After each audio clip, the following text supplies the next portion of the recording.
कि इस बुक के साथ एक खासियत है कि आप एक फ्लो में, मतलब तुम समझो कि जैसे क्लास में डिस्कस कर रहा होता वो फ्लो बुक में भी मिल जाएगा, और भाषाई स्तर पर अर्थव्यवस्था के दबाव से मुक्त हैं, तो इसके कारण कनेक्ट कर पाना इससे कंपैरेटिवली जो है वो आसान होता है।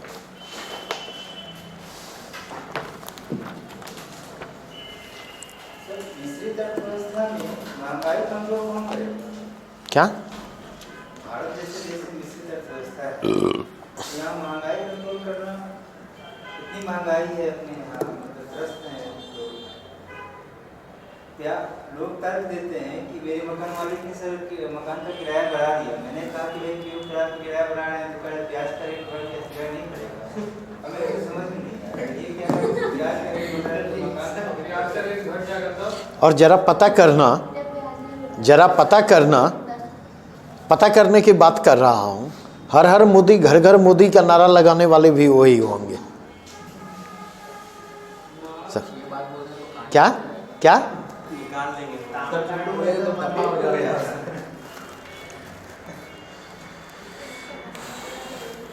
देख,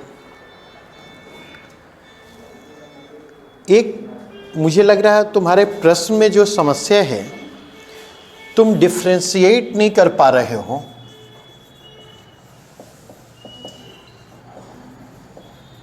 मार्केट इकोनॉमी और मिक्स्ड इकोनॉमी के बीच, जबकि आवश्यकता किस बात की है? आवश्यकता इस बात की है कि मार्केट इकोनॉमी और मिक्स्ड इकोनॉमी के बीच डिफ्रेंशिएट किया जाए। मार्केट इकोनॉमी जो होती है उसके सेंटर में होते हैं market factor, and market factor means demand and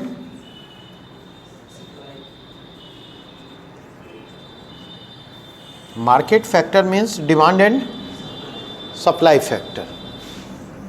और मिक्स इकोनॉमी की बात करें तो मिक्स इकोनॉमी में दोनों चीज़ें मौजूद होती नहीं, role as well as interference of state, ये भी यहाँ पर होता है। और दूसरा कंटेक्स्ट देखोगे, मार्केट फैक्टर भी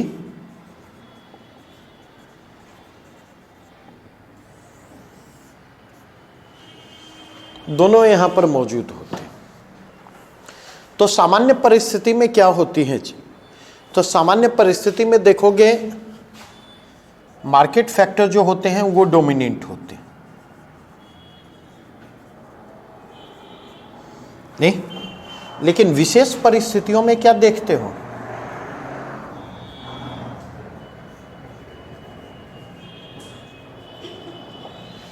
विशेष परिस्थिति में राज्य कई बार हस्तक्षेप करता हुआ आता नहीं। विशेष परिस्थिति में राज्य कई बार हस्तक्षेप करता हुआ, कैसे करता राज्य हस्तक्षेप? तो राज्य जो है डिमांड एंड सप्लाई को प्रभावित करते हुए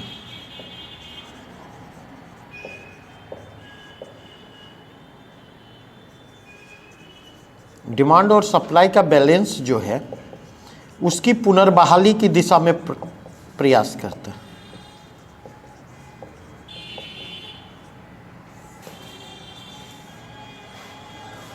बातें समझ में आई या नहीं? स्टेट जो है डिमांड और सप्लाई को रिवाइव करने की कोशिश करता। मान लीजिए डिमांड ज़्यादा है, सप्लाई कम है, तो स्टेट क्या करेगी?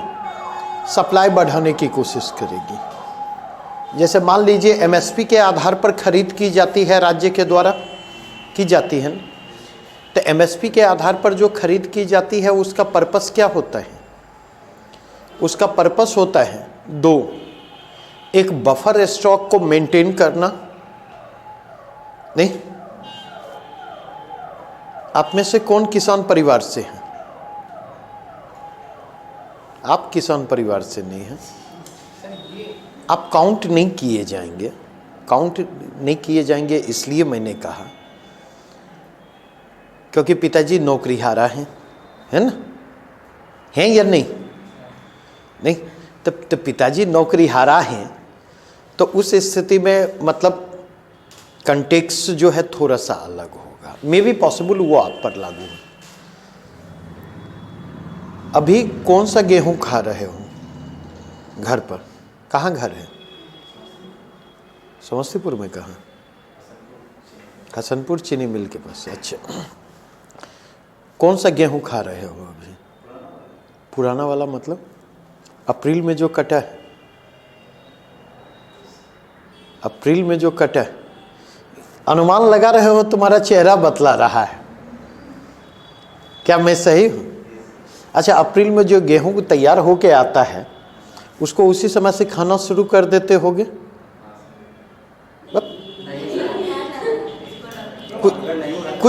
कुछ नहीं पता है तब तुमको। अब मैं जो पूछ रहा हूं अभी भटकाइए नहीं। चावल का मैं इसलिए नहीं बतला सकता क्योंकि हम लोगों की ओर चावल की खेती नहीं होती, ठीक है? नहीं तो अगर आप देखेंगे तो नॉर्मली क्या होता कि अप्रैल 2018 में जो रबी की फसल तैयार होके आई होगी, तो पिताजी हम लोगों के यहाँ जब तक थे, या अभी भी हमारे घर में, चूँकि घर पर 3 ही आदमी हैं, तो अभी भी हमारे घर पर पिछले साल का गेहूं चल रहा है। क्योंकि इमीडिएट जो गेहूं कट कर के आती है, समझे, तो उस गेहूं के साथ समस्या क्या, उसमें गर्माहट ज़्यादा होती है। नहीं, धीरे धीरे क्या होता है, समय बीतने के साथ उसके अंदर की गर्माहट जो है, गैस जो है, धीरे धीरे कम हो जाता है। तब उसको, या अगर वो भी गेहूं अगर ये करते हैं तो आप देखेंगे कई पानी से धोने के बाद किया जाता है। ऐसा होता है या नहीं? नहीं तो जैसे मान लीजिए, तो वो जो गेहूं हम रखते हैं, तो गेहूं हम उतना ही घर में नहीं रखते हैं जितने की हमें ज़रूरत है। नहीं, एक कैलकुलेशन हमारा और होता कि हो सकता है कोई इमरजेंसी क्रिएट हो जाए, ऐसा सिचुएशन आ जाए, जैसे घर में कोई शादी होने वाली है, कोई जनेऊ होने वाला है, या हो सकता है बड़े बुजुर्ग घर में मौजूद हों, ठंड काट पाएंगे या नहीं काट पाएंगे, ये प्रश्न हर साल उभर कर आता। नहीं तो उस स्थिति में क्या होता, हमारी जो ज़रूरत होती है उस रिक्वायरमेंट से थोड़ा सा हम एडिशनल स्टॉक करके रखते, ताकि ऐसा ना हो कि अचानक ऐसी परिस्थिति उत्पन्न हो जाए कि हम बाज़ार से जाके खरीदें, क्योंकि उन्हीं चीज़ों को हमें 3 रुपये 4 रुपये किलो ज़्यादा दे करके तब खरीदना होगा। तो इसको क्या कहते हैं, जो हम मेंटेन करते हैं, इसको बफर स्टॉक कहते हैं। तो एमएसपी पर जो खरीद होती है, विस्तार से मैं चर्चा करूंगा, उसके 2 पर्पस होते हैं। एक, बफर स्टॉक की जो रिक्वायरमेंट होती है, बफर स्टॉक की रिक्वायरमेंट को पूरा करने के लिए वो खरीद की जाती, और दूसरा पर्पस जो होता है, दूसरा पर्पस होता है कि सरकार की पीडीएस रिक्वायरमेंट जो होती है, राशन की दुकानों के जरिए गेहूं उपलब्ध करवाया जाता है ना, फूड सिक्योरिटी एक्ट के तहत। नहीं तो पीडीएस की सरकार की जो रिक्वायरमेंट होती है, तो उस पर्पस से भी सरकार क्या करती है, मतलब तो 2 पर्पस एमएसपी के होते। तो मान लीजिए कि मार्केट में गेहूं की कीमतें तेजी से बढ़ रही हैं, तो सरकार क्या करेगी, बफर स्टॉक जो सरकार ने मेंटेन किया है, तो बफर स्टॉक से उस गेहूं को क्या करती है, बफर स्टॉक से गेहूं को रिलीज करती है। और बफर स्टॉक से रिलीज करेगी तो उस स्थिति में देखेंगे क्या होगा, सप्लाई जो है बढ़ जाएगा, मार्केट में गेहूं की अवेलेबिलिटी बढ़ेगी, और जैसे अवेलेबिलिटी बढ़ेगी तो डिमांड और सप्लाई का बैलेंस क्या होगा, री-इस्टेब्लिश होगा। और डिमांड और सप्लाई का बैलेंस अगर री-इस्टेब्लिश होता तो कीमतें अपने आप क्या होती हैं, कीमतों में अपने आप गिरावट आती है। जैसे अगर अभी की स्थिति में देखें, कल परसों न्यूज आई होगी, मेरे ख्याल से शायद ओमान से प्याज की खेप इंपोर्ट की गई है, तो वो इंपोर्ट करके हम क्या कर रहे हैं, डिमांड और सप्लाई के बीच बैलेंस को रिवाइव करने की कोशिश कर रहे हैं, रिस्टोर करने की कोशिश कर रहे हैं। और जैसे ये बैलेंस रिस्टोर होगा, कीमतें क्या होंगी, इतनी बातें स्पष्ट हुई या नहीं? तो ये पर्सपेक्टिव है। तो आपने जो प्रश्न किया नहीं, तो उस प्रश्न में मुझे लगा, क्योंकि मिक्स्ड इकोनॉमी में आपने मान लिया कि सरकार इंटरफेयर कर ही नहीं सकती, वहाँ पर सरकार का प्रत्यक्ष इंटरफेरेंस भी हो सकता, परोक्ष इंटरफेरेंस भी हो सकता। दूसरी बात समझिए, मार्केट इकोनॉमी जो आप कहते हैं नहीं, इसके लिए एक और टर्म होता है कैपिटलिस्ट इकोनॉमी। मैंने यूज किया था ना इस शब्द का, पूंजीवादी अर्थव्यवस्था।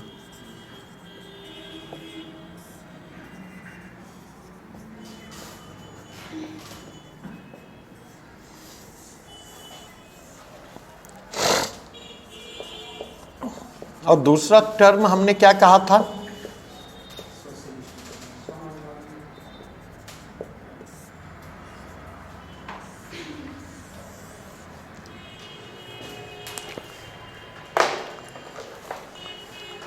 हमने टर्म यूज किया था पूंजीवादी अर्थव्यवस्था, हमने टर्म यूज किया था समाजवादी अर्थव्यवस्था। हमने टर्म यूज किया था पूंजीवादी अर्थव्यवस्था, हमने टर्म क्या यूज किया? समाजवादी अर्थव्यवस्था। अच्छा, दुनिया की एक पूंजीवादी अर्थव्यवस्था का नाम बतलाएं और दुनिया की एक समाजवादी अर्थव्यवस्था का नाम बतलाएं। पूंजीवादी में दक्षिण अमेरिका है।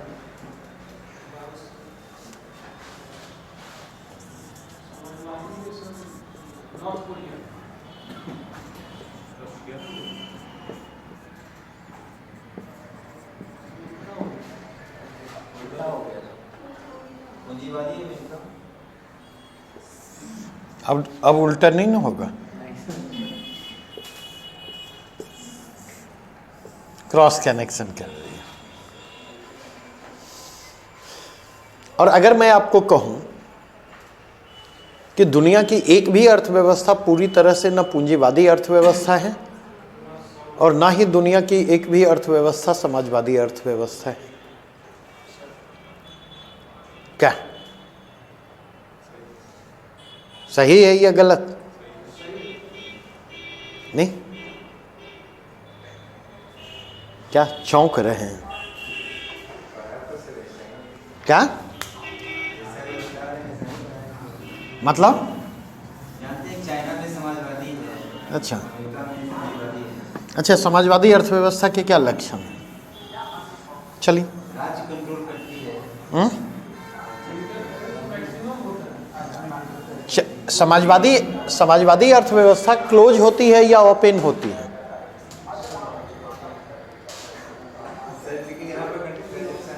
अब जितना प्रश्न पूछ रहा हूं, मेरे प्रश्न का जवाब दो। जो समाजवादी अर्थव्यवस्था होती है वो क्लोज होती है या ओपन होती है? होनी चाहिए क्लोज। चाइना की अर्थव्यवस्था क्लोज है या ओपन है?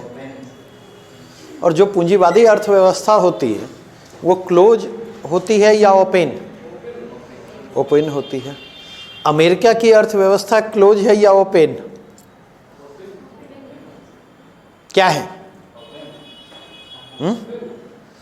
लेकिन आर्थिक संरक्षणवादी नीतियों का जो अमेरिका सहारा लेता, आर्थिक संरक्षणवादी नीतियों का सहारा, ये ओपननेस की निशानी है या क्लोजनेस की निशानी? बातें मेरी समझ रहे हैं या नहीं? तो इसका मतलब यह है, इन एब्सोल्यूट टर्म न कोई अर्थव्यवस्था आज पूंजीवादी अर्थव्यवस्था है और ना ही इन एब्सोल्यूट टर्म कोई अर्थव्यवस्था समाजवादी अर्थव्यवस्था है। आज की समाजवादी अर्थव्यवस्था में भी कुछ लक्षण आपको पूंजीवाद के मिल जाएंगे और पूंजीवादी अर्थव्यवस्था में भी कुछ लक्षण जो हैं आपको समाजवाद के मिलेंगे। समाजवाद के मिलेंगे का मतलब यह, जहां पर आप स्टेट को इंटरफेयर करते देख सकते। इतनी बातें स्पष्ट हुई? यहां तक में कोई डाउट? अब मैं वापस आता हूं।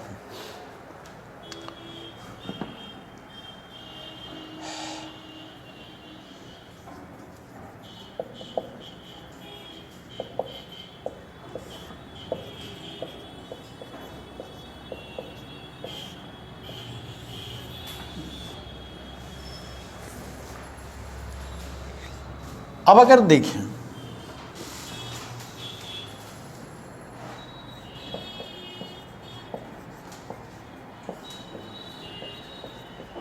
कैपिटलिज्म के प्रथम चरण की बात करें तो ये प्रथम चरण क्या है?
देखें, परीक्षा तो पास कर ही जाएंगे, वो बहुत मुश्किल काम नहीं है, बशर्ते रेगुलरिटी को बनाए रखें, सिंसियरिटी को बनाए रखें, बस दो चीज़।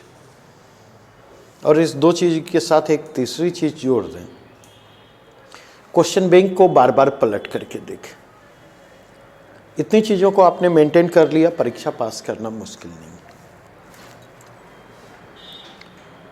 जो अहम है मेरे लिए वो है चीज़ों को आप समझ पाने की स्थिति में हैं या नहीं। जो अहम है वह यह कि चीज़ों के बारे में सोच पाने की स्थिति में आप हैं या नहीं। ठीक है। और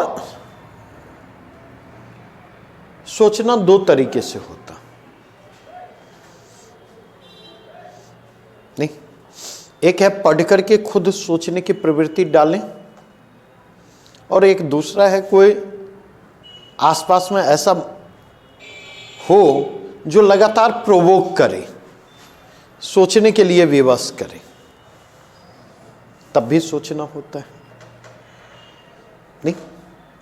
और एक बात बार बार मैं कहता हूं,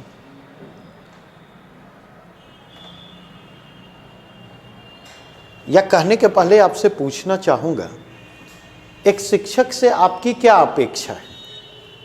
कुछ तो अपेक्षा होगी आपकी भी। क्या अपेक्षा है?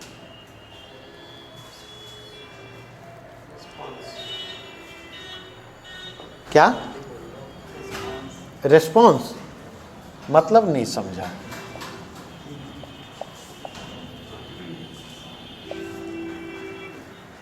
मतलब नहीं समझा इसका।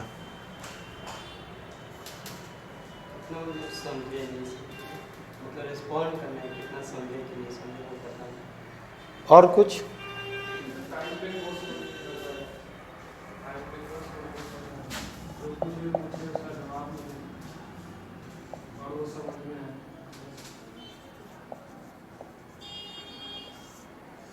हाँ, और क्या?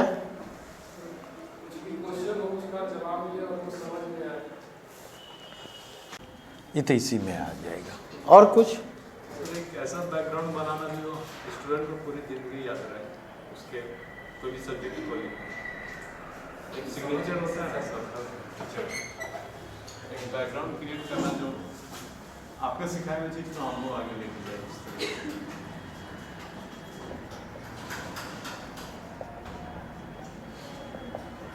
कर सकते।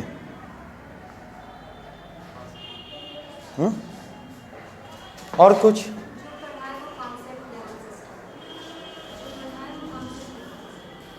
इसी में आ जाएगा ना ये भी।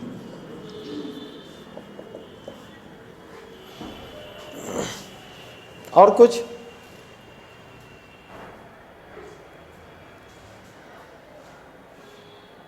Creative views, ideas, facts. Creative views, ideas, facts.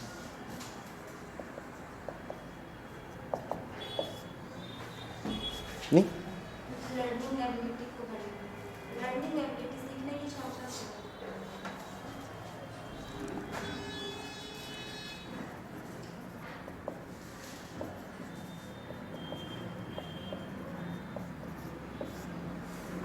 अब मुझसे अगर पूछें तो एक शिक्षक के रूप में मैं अपनी भूमिका क्या देखता जानते हैं? एक शिक्षक के रूप में मैं अपनी ओर से कोई निष्कर्ष देना पसंद नहीं करता। मैं नहीं चाहता कि आप मेरे निष्कर्षों को लें, स्पष्ट करता।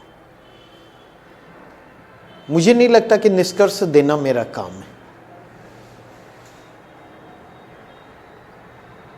ठीक है, तो आप पूछ सकते हैं अगर निष्कर्ष देना आपका काम नहीं है तो काम क्या है? तो मेरा दो काम है। इस चीज के बावजूद कि जब किसी मसले को डिस्कस करूंगा तो वहां पर एक हमारे ओपिनियन होंगे, नहीं, जो ओपिनियन कहीं ना कहीं एक कंक्लूजन को ड्रॉ करते दिखाई पड़ेंगे। लेकिन मुझे लगता है एज ए टीचर मैं जो एक्सपेक्ट करता खुद से, किसी पहलू के जितने पॉसिबल आयाम हो सकते, जितने पॉसिबल आयाम हो सकते, उन सारे आयामों को खोल करके आपके सामने रख दिया जाए।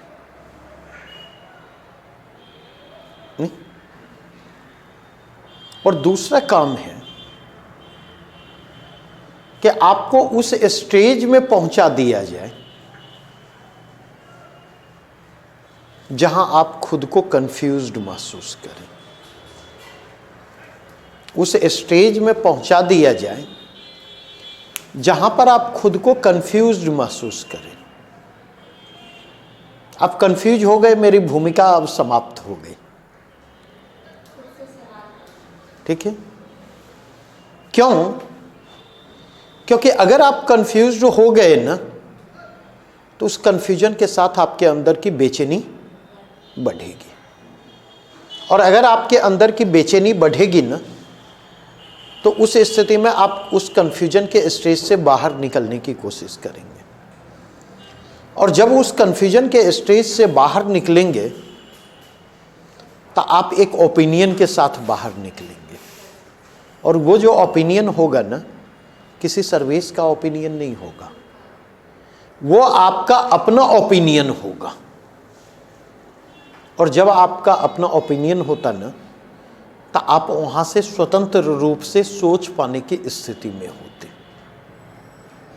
वहां से आपकी क्रिएटिविटी जो होती है ना, वो क्या होती है? वो क्रिएटिविटी वहां से डेवलप करती चली जाती।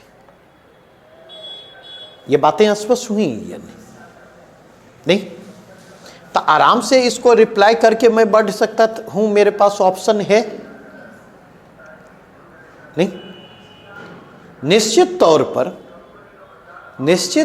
पर कोई भी कोर्स जो हो वो समय पर समाप्त हो, लेकिन एज ए टीचर अगर मुझसे पूछें तो कोर्स समाप्त करने में मेरी उतनी रुचि नहीं होती। कोर्स हो सकता है मैंने आपको कमिट किया है कि 6 महीने में समाप्त कर दूंगा, हो सकता है 7 महीने लग जाए, 7.5 महीने लग जाए, दैट मे बी पॉसिबल। लेकिन इसका यह मतलब नहीं है कि वो 14 महीने और 18 महीने चले जाए, नहीं। वहां पर अहम यह होता कि हम आपको साथ लेकर के चल पा रहे हैं या नहीं। कोर्स समाप्त करने का ये 15 दिन के अंदर मैं इकोनॉमी समाप्त कर दूंगा, 16वां दिन मुझे नहीं चाहिए, लेकिन वो मेरा समाप्त होगा, वो आपका नहीं समाप्त होगा। क्योंकि हमें पता है कि इकोनॉमी में आपको साथ लेकर के अगर चलना है तो इकोनॉमी को लेकर जो आपकी एक साइकोलॉजी है, उस साइकोलॉजी से हमें निरंतर लड़ना होगा। जिस मोमेंट पर मुझे लगेगा कि यहाँ से अब आप सोच नहीं पा रहे, जिस मोमेंट मुझे लगेगा कि यहाँ से चीज़ें समझने में आपको दिक्कत आ सकती हैं, उस मोमेंट पर किसी न किसी बहाने उस दिन के क्लास को क्या करूँगा, किसी न किसी बहाने उस दिन के क्लास को रोक दूंगा। क्योंकि जितनी चीज़ें समझ में आई हैं उसको कंसोलिडेट करना महत्वपूर्ण है। अगर उसके बाद मैं क्लास बढ़ाता हूँ तो समस्या आपको क्या आएगी जानते हैं?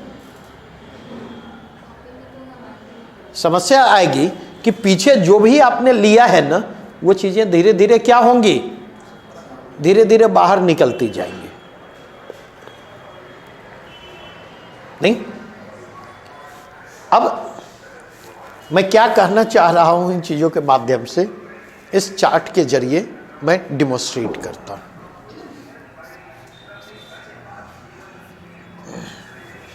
देखें,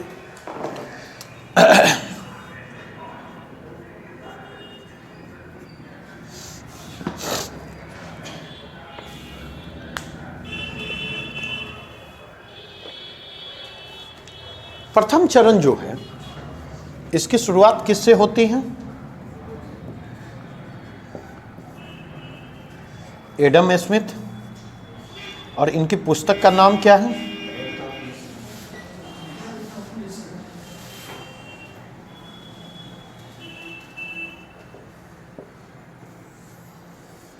कल मैंने कहा था एडम स्मिथ ने वेल्थ ऑफ नेशन में क्या कहा? इन्होंने कहा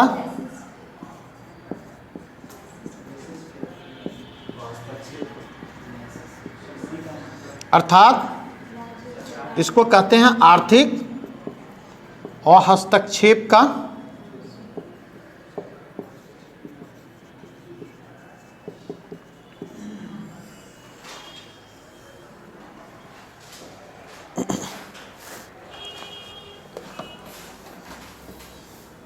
बस ये ध्यान रखेंगे। हमने अपनी चर्चा किससे शुरू की थी? हमने अपनी चर्चा शुरू की थी इस बात से कि कोई भी अर्थव्यवस्था वर्तमान में पूरी तरह से न पूंजीवादी अर्थव्यवस्था है और ना समाजवादी अर्थव्यवस्था। आज चलिए एक नई चीज सिखाता हूं, ठीक है? पुनर्जागरण के बारे में सुना है? अभी राजा राम मोहन राय ने, पश्चिम वाला नहीं,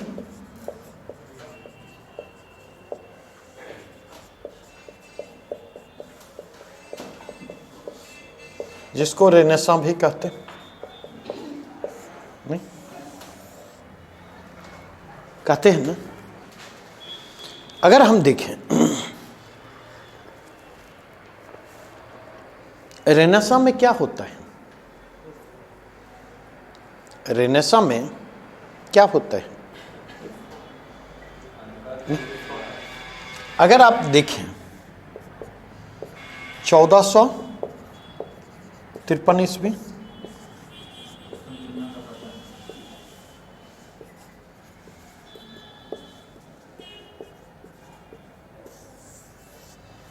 नहीं, यहीं से रेनेसां की शुरुआत मानी जाती है। और अगर रेनेसां के परिप्रेक्ष्य में देखें तो दरअसल यहां पर देखेंगे रेनेसां में एक और चर्च है, दूसरी ओर कौन है? राजशाही। तीसरी ओर कौन है?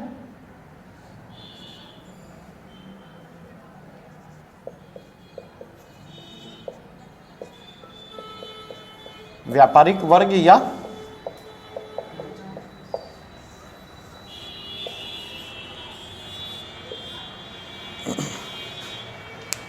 नहीं, इन दोनों के बीच क्या है?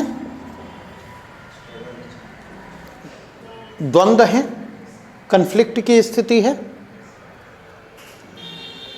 नहीं, क्योंकि और इन दोनों के बीच द्वंद्व का रीजन क्या है? चले वापस लौटे। आप सबका एक ग्रुप होगा ना, सर्किल,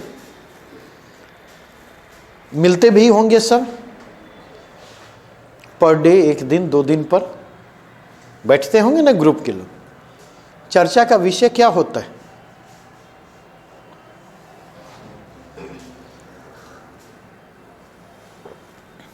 चर्चा का विषय क्या होता है? कहिए बहुत मुद्दा होता है, लेकिन एक कॉमन मुद्दा। तो आप देखेंगे जो ग्रुप में नहीं होता, नहीं, वो चर्चा के केंद्र में होता है या नहीं? नहीं, चर्चा का विषय वही बनता है ना। जब आप नहीं होते तो आप भी बनते हैं। यह मनुष्य की स्वाभाविक प्रवृत्ति है। अब अगर गौर करें, बचपन से लेकर अभी तक जितने दोस्त थे, सबके साथ दोस्ती बनी हुई है, या समय के प्रवाह में बहुत लोग पीछे छूटते चले गए, नए जुड़ते चले गए? तो कौन लोग बचपन से अब तक साथ बने हुए हैं, जिनसे हमारा इंटरेस्ट जुड़ता है? रिश्ता उस्ता कुछ नहीं होता, रिश्ता उस्ता कुछ नहीं होता। जिनसे हमारा इंटरेस्ट जुड़ता है, वो इक्के दुक्के ऐसे संबंध हो सकते, लेकिन इन जनरल देखें, जिनसे हमारा इंटरेस्ट जुड़ता है उनके साथ संबंध कैरी ऑन कर पा जाता, और जिनसे इंटरेस्ट कनेक्ट नहीं होता है वो समय के प्रवाह में क्या होते? पीछे छूटते चले जाते। अब अगर देखें, अब इसके पास अधिशेष है, अधिशेष पर यह भी दावा कर रहा है और अधिशेष पर यह भी दावा कर रहा है, नहीं? सरप्लस क्या मतलब? सरप्लस का मतलब समझते हैं? हाँ? मतलब अपनी जरूरतों को पूरा करने के बाद जो हमारे पास बचता वही क्या होता है? सरप्लस होता है। अगर आप देखें तो सरप्लस इसके पास है, इस पर इसका भी दावा बनता है, इस पर इसका भी दावा बनता है, और ये बेचारा व्यापारी वर्ग देखिए कसमसा रहा है एक दूसरे के साथ। नहीं, गौर करेंगे जब चुनाव का समय आएगा तो अब व्यापारी वर्ग जो है कांग्रेस को भी चंदा देता है और बीजेपी को भी देता है। जिसकी संभावना ज़्यादा होती है उसको ज़्यादा चंदा देता है, नहीं? और कई बार क्या होता है, इक्वेशन अगर गड़बड़ा जाता है तो बाद में जो अपने आदमी उस पार्टी में होते उसके जरिए चीज़ों को क्या करता है? मैनेज करने की कोशिश करता है। ऐसा होता है या नहीं?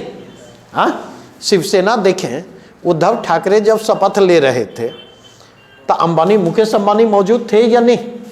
नीता अंबानी मौजूद थी या नहीं? जबकि अंबानी को क्या कहा जाता?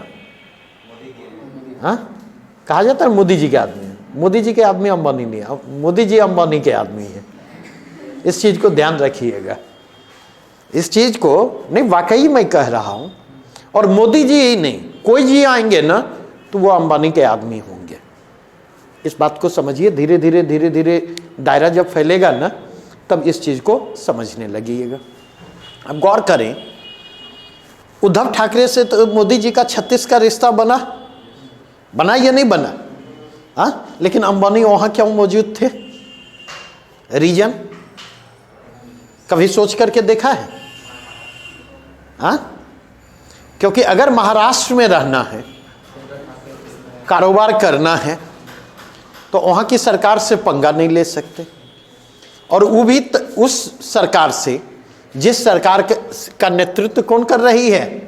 शिवसेना कर रही है, तो उससे तालमेल बनाकर चलना होगा। और अगर अभी आप गौर करेंगे, सोचना शुरू करें, 2 डेवलपमेंट अभी पिछले 2 महीने में ऐसे हुए हैं जो भारत की राजनीति को लंबे समय तक प्रभावित करने की स्थिति में। एक महाराष्ट्र का बीजेपी के हाथ से छिटकना, और दूसरा झारखंड का।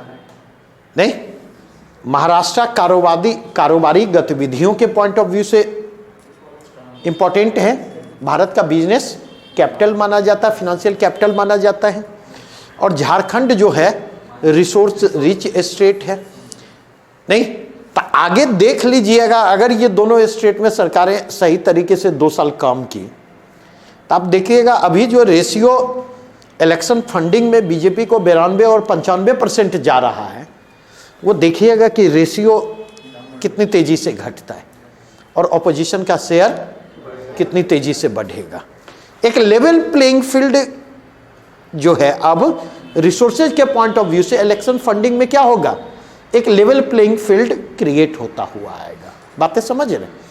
और अगर ये लेवल प्लेइंग फील्ड क्रिएट होता तो कल के डेट में आपको नहीं लगता है कि यह आने वाले समय में जो चुनाव होने जा रहे उन चुनावों में ऑपोजिशन के रिसोर्स क्रंच को दूर करेगा, और वो रिसोर्स क्रंच दूर होगा तो चुनाव परिणाम भी कहीं ना कहीं प्रभावित होंगे। क्लियर?